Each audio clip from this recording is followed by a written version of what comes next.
E a vida continua. André Luiz, capítulo 9, Irmão Cláudio. Fim da aula.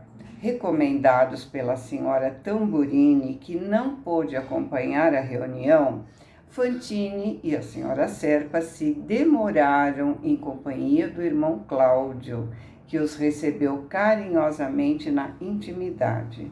Não residia ali, explicou. O Instituto desdobrava serviços em todo o prédio, ocupando suas dependências.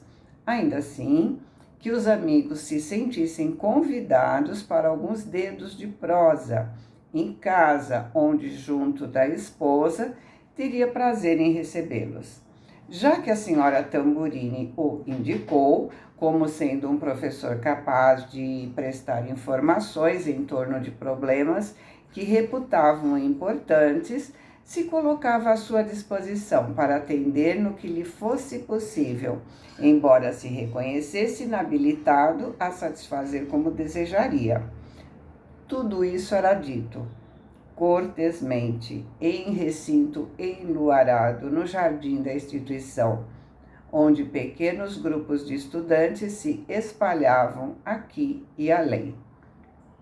Rodeando mesa fixa, o trio conversava animadamente. Tão grande e tão manifesta a familiaridade em pauta que nada faria supor que estivesse integrando um quadro que não fosse essencialmente terrestre.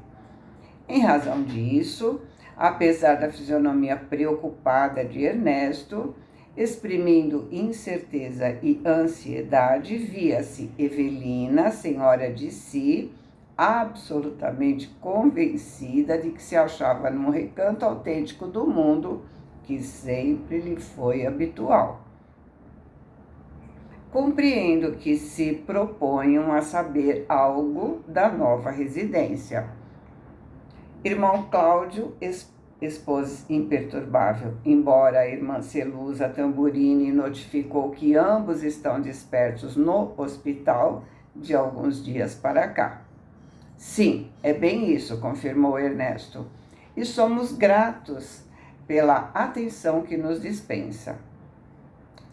Professor, interveio a senhora Serpa confiante, são tantos os comentários absurdos que já ouvimos em nossos poucos dias de contato com o novo meio, que de minha parte gostaria de estar informada se dispomos da liberdade de perguntar ao senhor tudo o que nos causa espécie. Oh, claramente, perguntem tudo, embora não me veja capaz de a tudo responder. Convocado a exprimir-se pelo olhar perscuciente do amigo, Ernesto voltou a palavra. Evelina, quanto me ocorre, tem o espírito dominado por uma questão capital. Isso talvez lhe parecerá uma criancice de doentes mentais, que às vezes ambos temos a impressão de ser mais, mas temos escutado em circunstâncias diferentes a afirmativa de que somos mortos em recuperação num ambiente que não mais pertence aos homens de carne e osso. A princípio, rimos francamente, categorizando isso à conta de grossa tolice. Entretanto, as opiniões se avolumam. A própria senhora Tamburini está certa de que já cruzamos as fronteiras da morte. Como quem vara uma noite de sono. Que nos diz a esse respeito, professor? Irmão Cláudio esboçou significativa expressão facial em que a admiração se misturava à piedade e rebateu sem cerimônia. Vocês estão em condições de acreditar em minha palavra se lhes ratificar a notícia de que respiramos em plena esfera espiritual? E Evelina clamou pálida, mas professor, e ele certificou sorrindo, Entendo a senhora. Muito mais do que nosso irmão Ernesto opõe firme recusa mental à verdade. À vista de suas convicções religiosas louváveis, mas provisórias, convicções que estão solidamente estruturadas em seu espírito. Porém, apesar de tudo, tenho a obrigação de assegurar-lhes que não pisamos mais a terra que nos era comum, e sim um departamento da vida espiritual. Então, por que ele falou louváveis? Porque suas convicções eram verdadeiras. Ela as praticava de acordo com o seu entendimento. E ele também disse, mas provisórias. Por quê? Porque sua religião aceita metáforas como verdade. E porque as religiões são feitas pelo homem, que colocam dogmas como verdades inexplicáveis, que um dia as pessoas encontrarão explicações.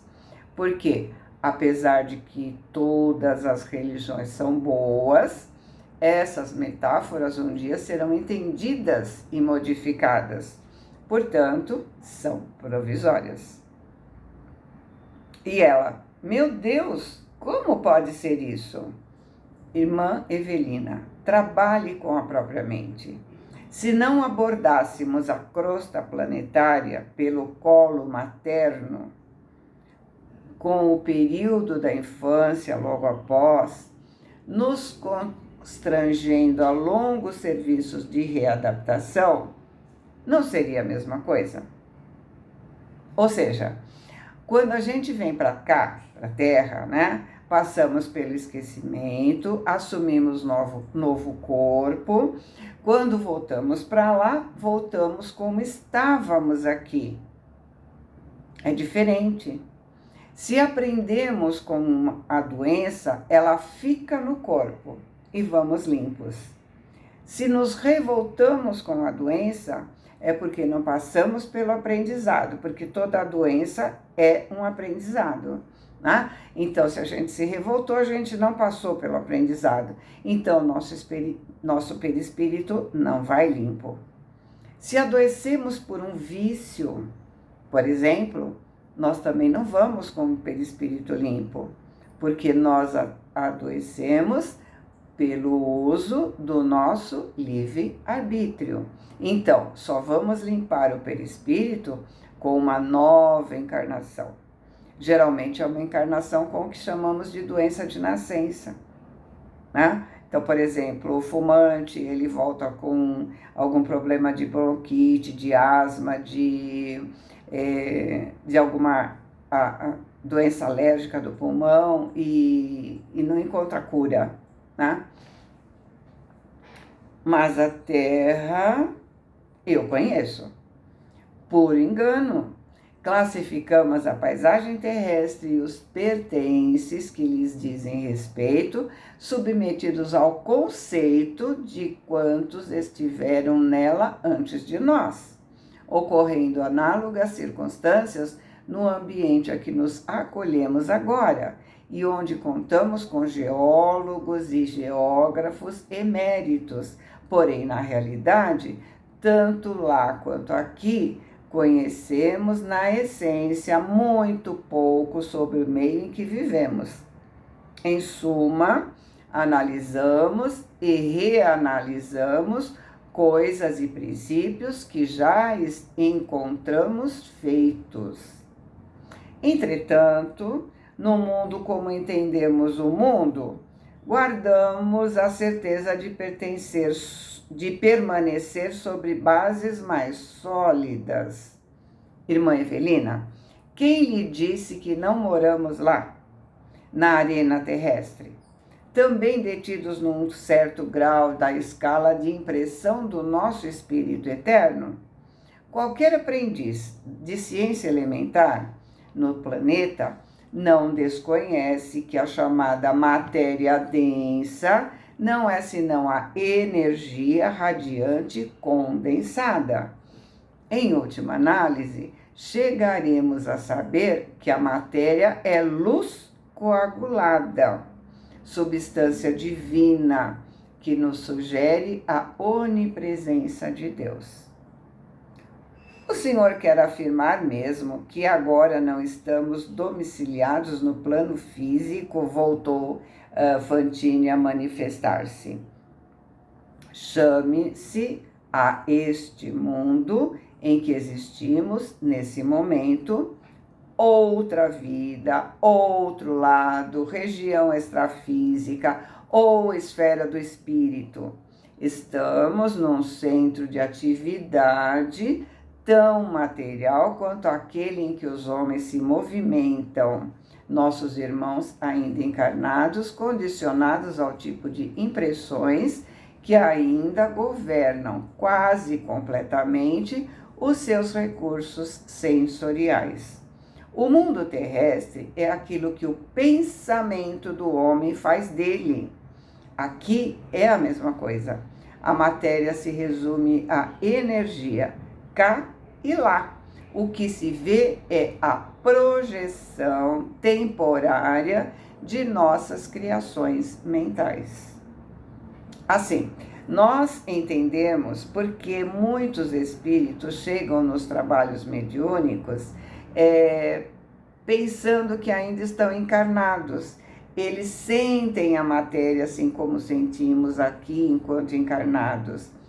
E ele disse temporária, porque conforme vamos evoluindo, aprendendo, nos melhorando, vamos ficando mais leves, a energia mais sublime, né? Então, essa conversa que eles dois estão tendo, que eles três, né, estão tendo, é basicamente a conversa que existem nas sessões mediúnicas, em que o espírito ainda não acreditou que ele está desencarnado, tá? Então, morrer, qual a novidade em torno disso? Qual o maior interesse em nos reconhecermos redividos? As incógnitas da vida exterior, com os desafios que lhes são resultantes, são as mesmas. Entretanto, se a criatura aspira efetivamente a realizar uma tomada de contas, encontra neste novo mundo surpresas muito fascinantes no estudo e redescoberta de si mesma. Somos, cada um de nós, um astro de inteligência a investigar e a aperfeiçoar por nós próprios. Então, a gente já falou um monte de vezes, somos herdeiros de nós mesmos, lembra? Temos a capacidade de investigar no sentido de aprender, sempre, encarnados e desencarnados. Vamos lembrar que lá no livro Os Mensageiros, nosso segundo livro, né, de estudo, a André nos mostra que estamos encarnados para sabermos se aprendemos ou não. Ele nos dá exemplos de pessoas que aprenderam, que fizeram mais do que se propuseram, mas infelizmente a maioria acaba repetindo os mesmos erros e até cometendo outros. E aí a gente se pergunta, esquecemos tudo? Como vamos saber o que devemos fazer? Não tem problema esquecer o que aprendemos, porque o aprendizado fica no nosso subconsciente para sempre, não é perdido. Então a gente tem aquilo que a gente chama de intuição, alguma coisa assim. Ernesto sustentou o interrogatório. Todos os mortos estão em todos os lugares da Terra em condições idênticas à nossa? Então vamos lembrar que eles são espíritos merecedores, né? Eles nem passaram pelo umbral para se refazer, eles já foram direto para lá, né? E aí a resposta vem, impossível. Revejamos superficialmente a humanidade encarnada em si e perceberemos algo do assunto.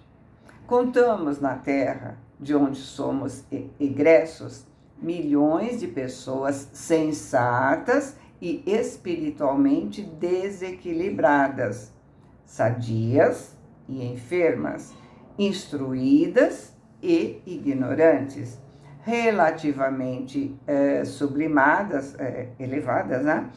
E outras tantas ainda excessivamente animalizadas, confiantes e descrentes, amadurecidas na evolução ou iniciantes nela.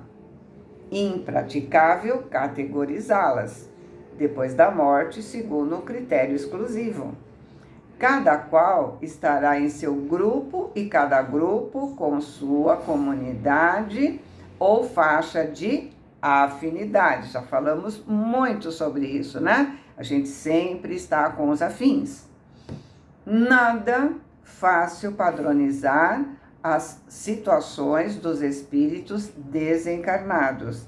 Basta recordar que aproximadamente 150 mil pessoas por dia saem da circulação do ambiente físico na média flutuante de 100 por minuto, largando afetos, realizações, compromissos, problemas. Isso ele falou em 1968. Vamos pôr assim mais ou menos o dobro do que ele falou.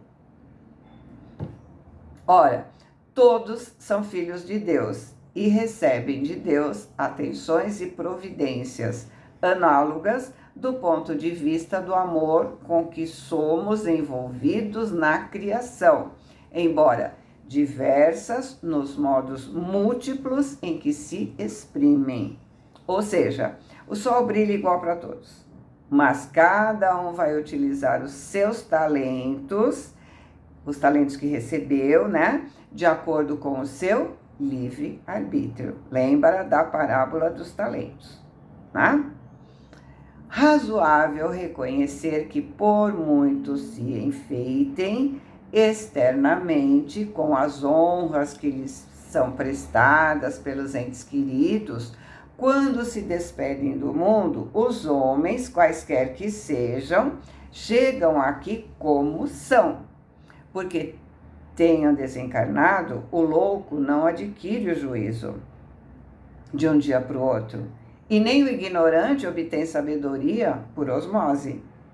Depois da morte, somos o que somos o que fizemos de nós, né?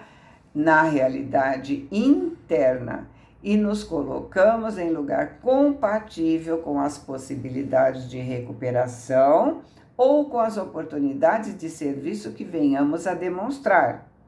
Ou seja, aqui usamos máscaras, verniz da sociedade, que conhecemos muito bem, né?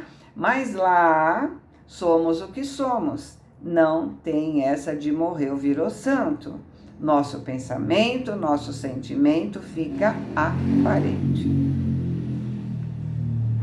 Estamos diante de um trabalho imenso, anotou Fantini espantado.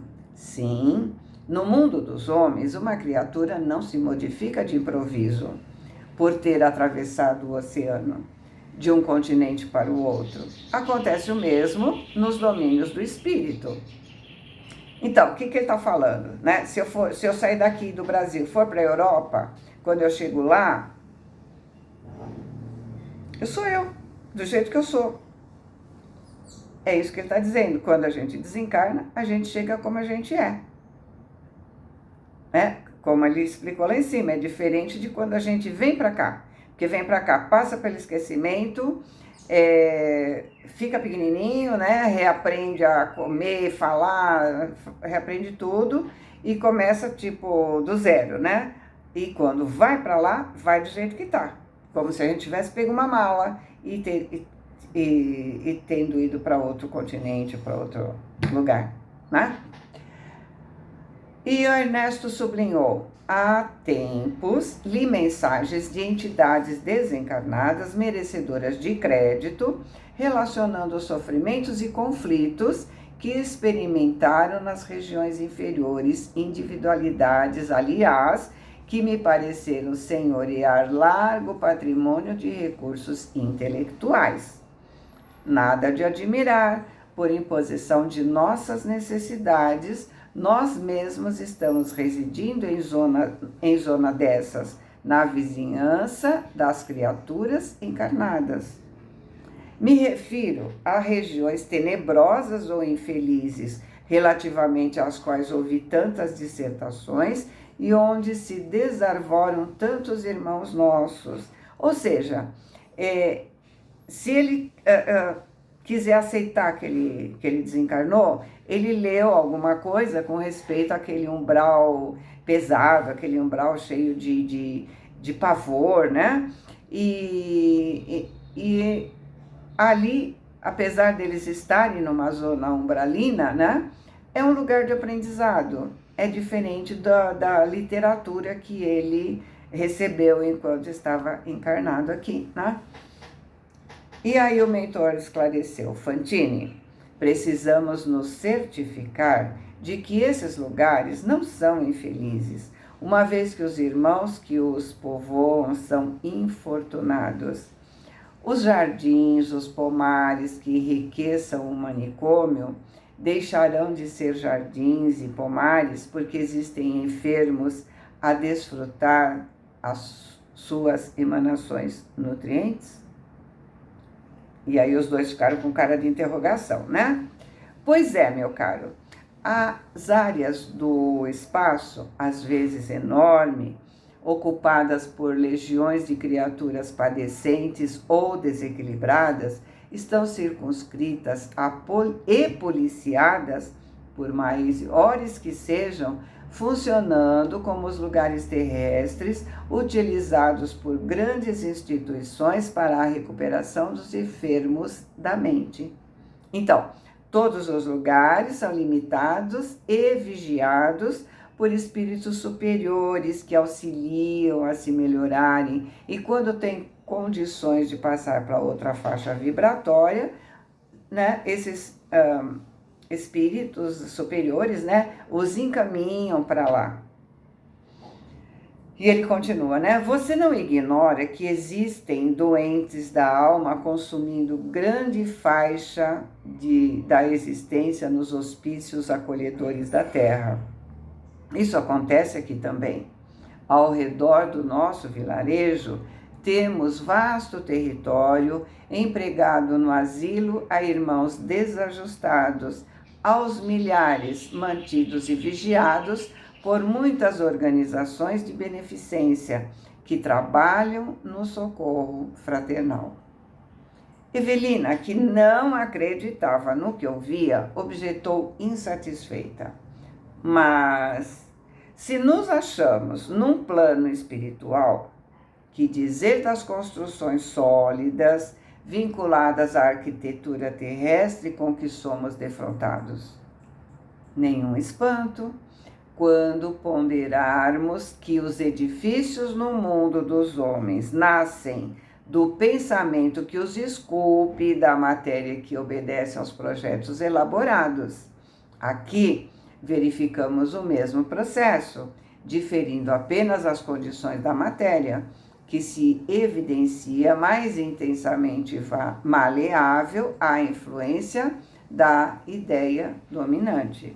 Reflitamos no progresso da indústria de plásticos, na atualidade no plano físico de onde viemos e perceberemos com mais segurança as possibilidades imensas para as edificações delicadas e complexas em nosso domicílio de agora.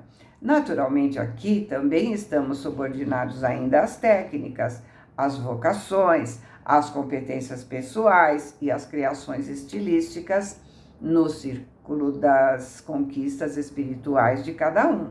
O arquiteto que planeja uma casa e o obreiro que cumpre suas ordens não servirão de imediato em lugar de diretor de manufatura de tecidos e do operário que atende aí suas determinações.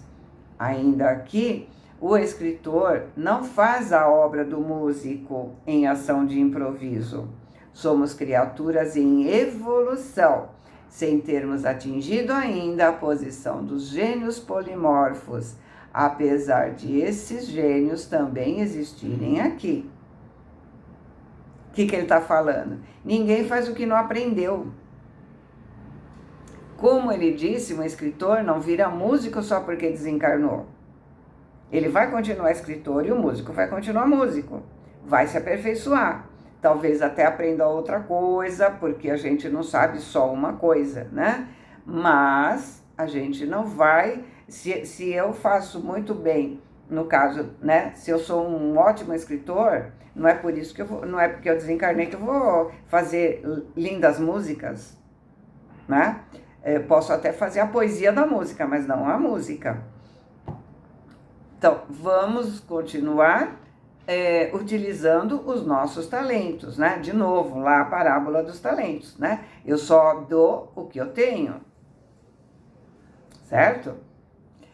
A senhora Serpa não conseguia ocultar a incredulidade e asseverou: tudo parece inverossímil.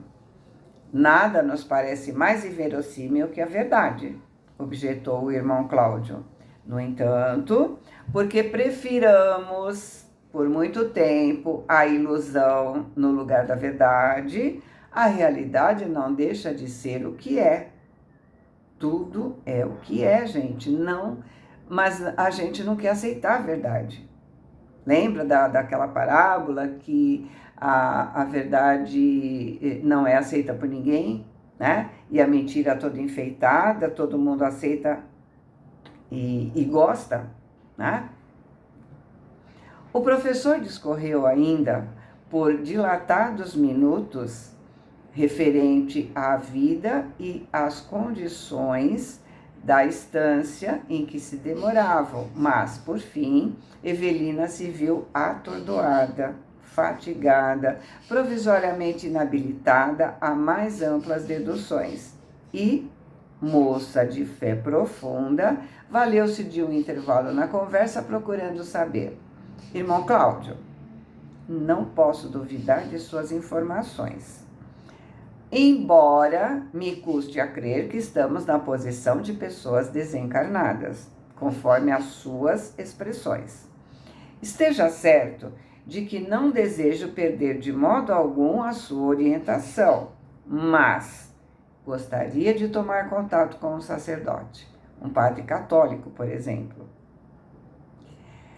Ficaria feliz se pudesse entregar-me à prática da confissão, trocar ideias livremente com o diretor da fé que formou o meu caráter, sem qualquer constrangimento na vida social.